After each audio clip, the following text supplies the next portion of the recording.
What's going on, everybody, and welcome to J Sports Seattle. In this video, I'm going to be talking about the Seahawks again. No surprise, right?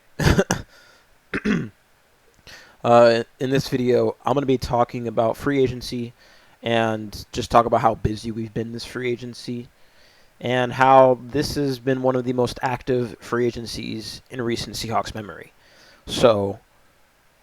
And we've made some great signings so far. So I'm just going to talk about that and dive into that. So if you like the video, make sure to like, comment, subscribe, and share for more Seahawks and Seattle sports content.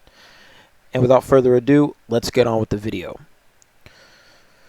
Alrighty, so it is officially the new league year. The new league year started on Tuesday, or no, the 12th. I think it was on Wednesday at 1 p.m. Arizona time. And well, ever since the league year has opened, it has been one wild week. So let's dive into this.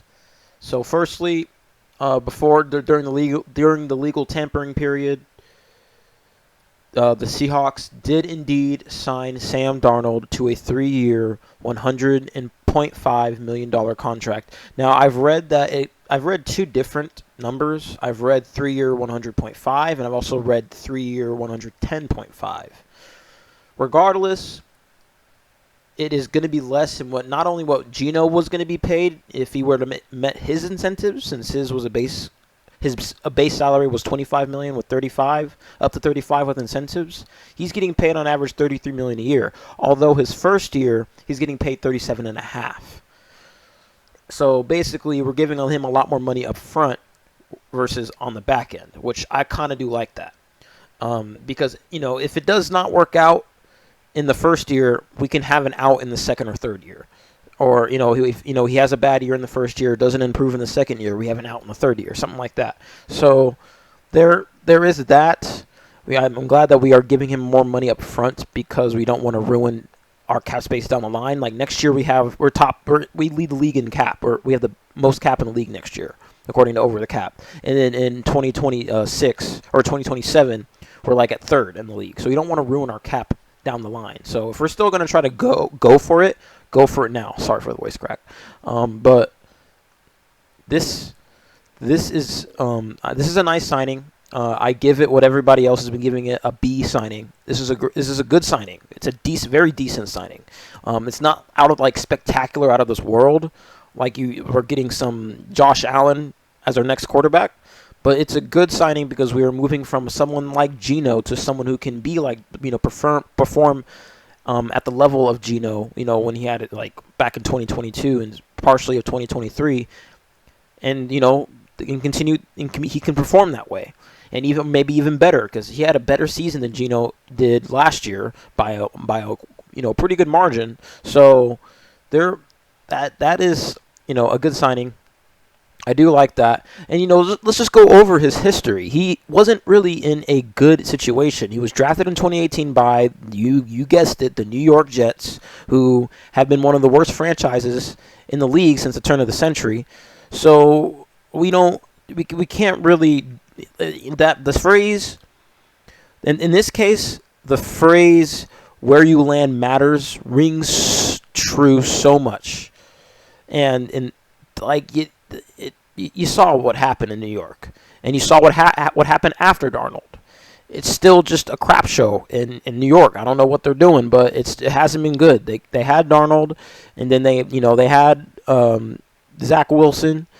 They've been going through so many quarterbacks the past few years, and then they had Aaron Rodgers, and then they just released him. So you can't really base it off not one, but he also went to a second bad franchise as of right now, and that is the Carolina Panthers, who, but at one point, I believe it was in 2022, they were 3-0, but then they just fell off the rails. It happens. But then he went to the Niners and spent a year under Shanahan. That's going to do something to you. And Clint Kubiak was there as his passing game coordinator in 2023. And then that's when he found his way in Minnesota. He had Kevin O'Connell as his head coach, who was an offensive genius.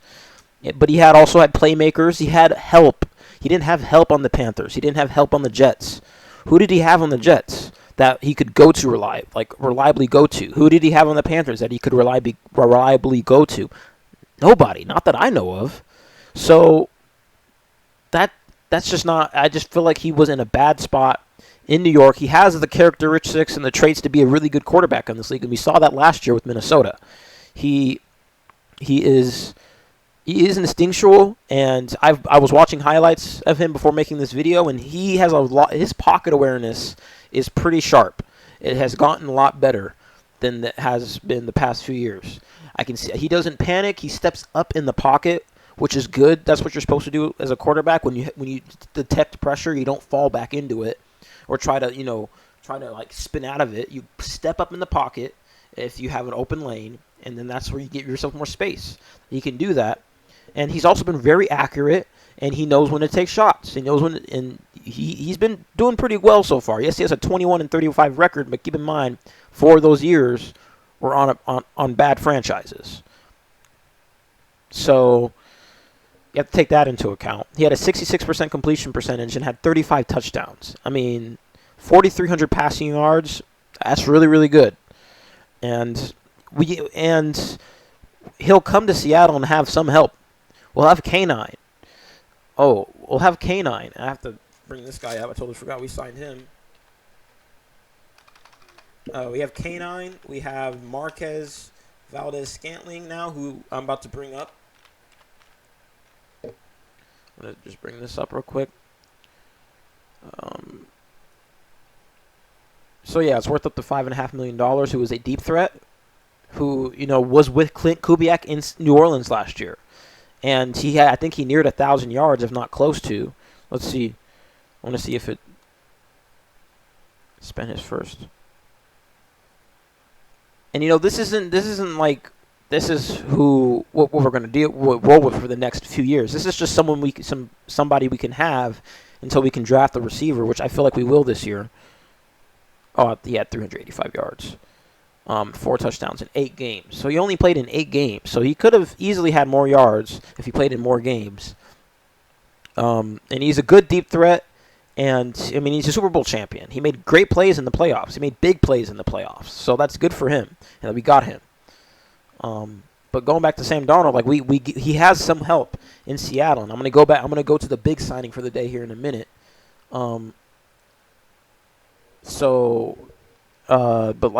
Yeah, that's huge. That we got a quarterback after trading Geno, and we got younger at quarterback. He's 27.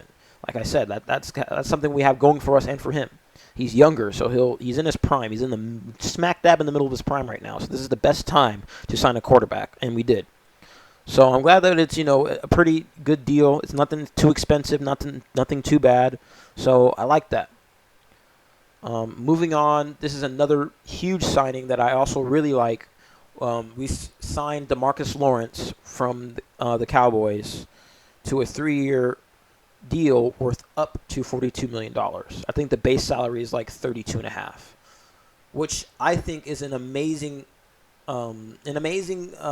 deal for a guy of this caliber. This dude is a 4-time Pro Bowl defensive end, as it says right here. But the thing that kind of probably held him back from getting a bigger contract was the injuries he had last year. So in 2023, he had a Pro Bowl season. He was really, really good. He was an elite edge rusher, an elite defensive end, but last year in 2024, he was just very injured, and that doesn't really help for him. But when he was playing, he was productive, so that's good for him. And you see this here. So you know what? I'm going to talk about this in a second. But I got to continue talking about DeMarcus Lawrence. He is a great run stopper, and he is huge on that D-line and will definitely give much-needed help on the edge. Will help Nwosu, help Mafe, help Hall, and just help the D-line as a whole, because you got players like Byron Murphy that are trying to emerge. They can open up that D-line for him. So he is really, really good at stopping the run and, not bad at getting he was much better at rushing the quarterback earlier in his career, but he is still able to get to the quarterback even at the age of 32. So overall, this is a good deal. $18 million guaranteed. I do like that. So I do like this deal, and it just brings a veteran presence who can still be really good as long as he's healthy to this team. And I like this. So we'll see what happens. And welcome to Seattle, DeMarcus Lawrence. And then another thing is we re-signed Josh Ross. I know he was like a return guy. He was in special teams, not a return guy, but he was playing on special teams. But one thing he does have going for him is that he was with Mike McDonald back when he was in Michigan, back in, I think, 2021. So that's really, really good for him that he gets to reunite with his ex-defensive coordinator, or now head coach, which is really nice. So maybe he can work his way up into the roles, or into bigger roles. And then another thing is we signed an offensive lineman, Josh Jones, to a 1-year deal. It's only a deal worth up to $4.75 million, so nothing too big. He's just a backup guy. This isn't really addressing the O-line per se. It's just giving. I mean, it is technically speaking, but like you're not going out and getting starting caliber players. So but he can play in all positions. So that's the reason why we brought him on, because he is a versatile lineman. So that we'll see what happens with him. And but welcome to Seattle. Same with welcome to Seattle's MVS, I'm gonna call him, and Sam Darnold. But moving on, we're going to talk about the huge signing that was just made today, a couple hours ago, as of the making of this video. The Seahawks have agreed to terms with ex-Rams wide receiver Cooper Kupp on a 3-year, $45 million contract. So, firstly, I got to say, this is a grand slam of a signing. The reason being is because of who you're getting as a player. I understand this dude has struggled to stay healthy, but just taking that chance, you have to do that in football. You have to do it in sports. Taking that chance that he can stay healthy, he is one of the better receivers in the league, even at the age of 31. Just look at that. I mean, that was probably back when he was, during his younger years, but he still has great hands, and he still can run routes when he's fully healthy. So you have to take a chance on this. I mean, he's from Washington. He was born in Yakima.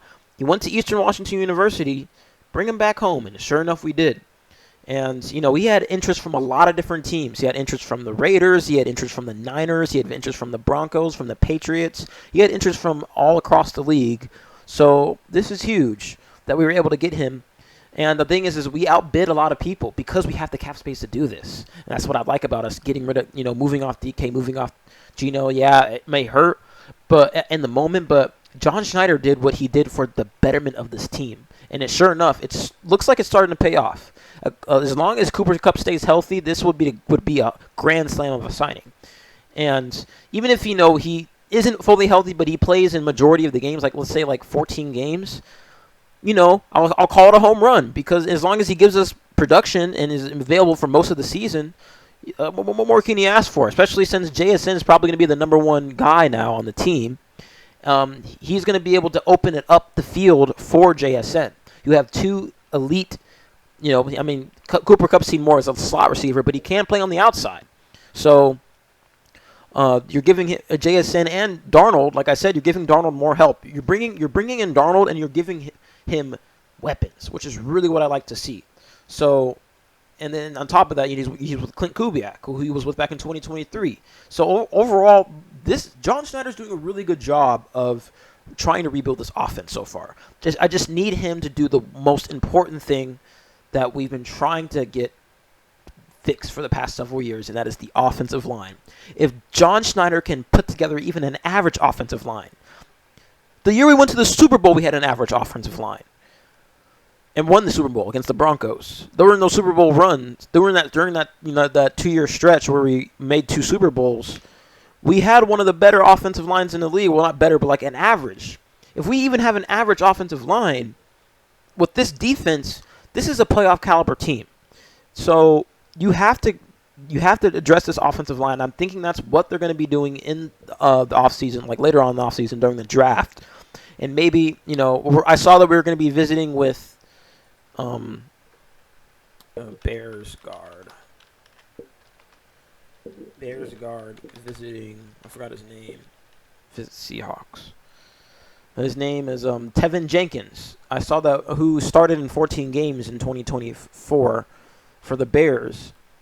he's scheduled to meet in Seattle on Monday.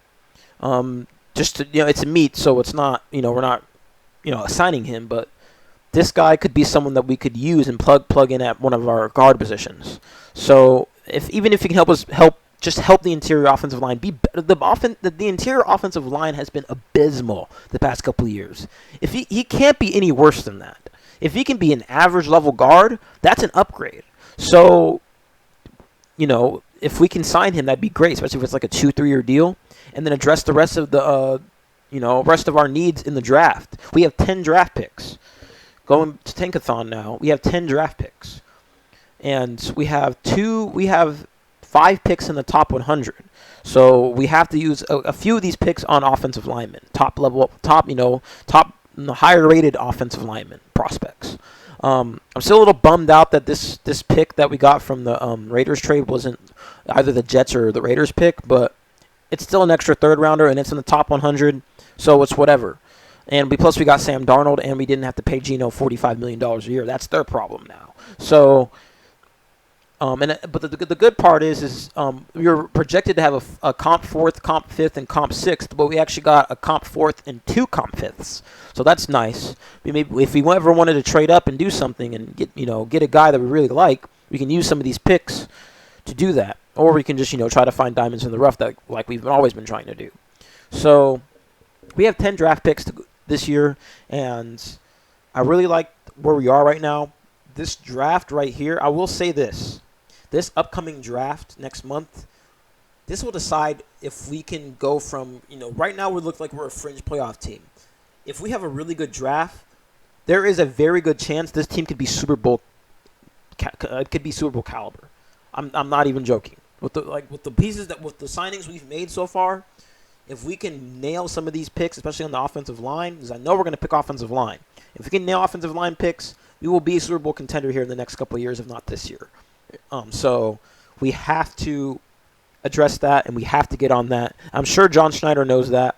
I mean, he is, he doesn't want to overpay for guards, which is understandable, because in this league, offensive linemen it's very hard to develop offensive linemen in today's league compared to back then. Back then, you could find offensive linemen a dime a dozen. Now it's hard to develop offensive linemen because of the way the game has gone. So sometimes you just can't sign another offensive lineman from another team and think that's just going to plug the situation. I can see where he's coming from. But you still got to make a splash at one of these times. You can't just be signing people to 1-year deals. I feel like at some point he'll pull the trigger on a free agent guard or center maybe.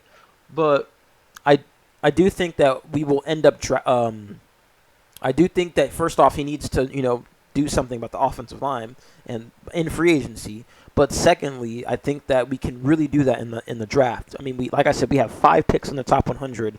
If we can use one of those second rounders on an offensive lineman and maybe one of those third rounders on an offensive lineman, an offensive guard or a center, boom, there you go. So with that 18th pick, we could even go like an offensive guard. You never know. So we'll just have to wait and see. But I do have I'm pretty confident that John Schneider realizes that you have 10 draft picks. You can go get someone in the draft. You just have to pick the right guy. And I'm sure he will get input from Clint Kubiak and maybe even Mike McDonald, who sees a hardworking guy. Because Mike McDonald, as a head coach, you're going to know talent regardless of what side of the ball you coach. So, John Schneider's definitely going to meet with his. I mean, obviously all GMs do this, but he's going to meet with Clint Kubiak. He's going to meet with Mike. He's going to meet with the scouting department, and really, I feel like they're gonna find somebody in the draft. Just one of these guys have to be good. One of these times, Charles Cross is pretty good. He hasn't lived at the overall nine overall selection hype, but he has played at an above average level. So we have our offensive lineman. We have our left tackle at least. We'll re-sign him probably after this season if he has a really good year, because I think we're going to pick up his 5th year. We can re-sign him so we can have left tackle secured for the next few years. But we got to figure out the rest of the offensive line. So going to our salary cap, it says here we still have $60 million, but I expect this to change tomorrow, probably down to like the 40s, which is still a lot of cap space to have. And we can use that to sign a lot more players. So this is definitely, we're in a really good spot right now. Right now we have all the cards in terms of trying to fix this offense. We have so many, like I said, we have so many opportunities. We already fixed one hole, and that's wide receiver for this season at least. And I understand, understand that these signings that we make are not for the future, not for like a long-term team. This is for the next couple of years. Like if Marquez Valdez-Scantling has a really good year, we could re-sign him to like another 1 year, maybe 2 year deal because he is 33, so he is getting up there and he's out of his prime. So at least in football standards. So I do think we will spend a pick on a wide receiver this draft, and I know definitely for sure we will spend on one in next year's draft. But I do think we'll spend a pick on a wide receiver this year, maybe in like the second or third round. We'll see. Maybe one of the second rounders we can do that. But we have so many options to continue building up this offense, and even continue adding more to defense. I mean, we already added DeMarcus Lawrence. We re-signed Ernest Jones. And we have a lot of playmakers on defense, and we're continuing to add more. And we can still do that through the draft, which I believe we will, draft some people on defense. I do believe we could draft another corner. I do think we could draft another safety maybe. So we have a lot of options to do to sort through this offseason. And we've already, gone through them and acted on them, such as signing MVS and Cooper Kupp. So that's really good to see. This front office has been making moves. I like that. One Seattle team could definitely learn from John Schneider right now. Cough, cough, Mariners. But, yeah, I like what we're doing so far, and we just have to keep it up, and we have to nail the offensive line this year. This is really the one big thing that we need to get right this offseason. Like Mike says, you want to make it right, and we have to get that right, and that it is a must. So, I just have a good feeling that we will finally be able to get this offensive line at least somewhat serviceable for Darnold this year. And I'm kind of excited with the way this offseason is going. So, yeah, this is huge. I like what we've been doing so far. Hope we can, like I said, I hope we can continue to do this because we have been making lots of moves. So that's good. We're keeping up with a lot of the league, which is nice. We're outbidding people. Like we outbid multiple teams for Cooper Kupp, which is really nice. So, we got DeMarcus Lawrence believing that this team can win a Super Bowl. I mean, he kind of threw shade at Dallas by saying even though Dallas is his home, he knew he was never going to win a Super Bowl there. Which, honestly, given their past 30 years, can you blame him for saying that? And especially after last year. So, welcome to Seattle, everybody that signed here. I'm super excited to have Cooper Kupp here. Like, that dude has terrorized the NFC West over the past several years, and I think when fully healthy, of course, and I believe if he stays healthy still, he can be productive for us and be a wide receiver 2, a very productive and a very effective wide receiver 2 for us. So, but yeah, I think that's all I have for this video. I will just make another video sometime next week, or as long as the signings keep happening, I'll be making another video. So yeah, just stay posted for that. And if you like the video, make sure to like, comment, subscribe, and share for more Seahawks and Seattle sports content. Thank you for stopping by. Have a good night. And go Hawks, go Mariners, and go Kraken.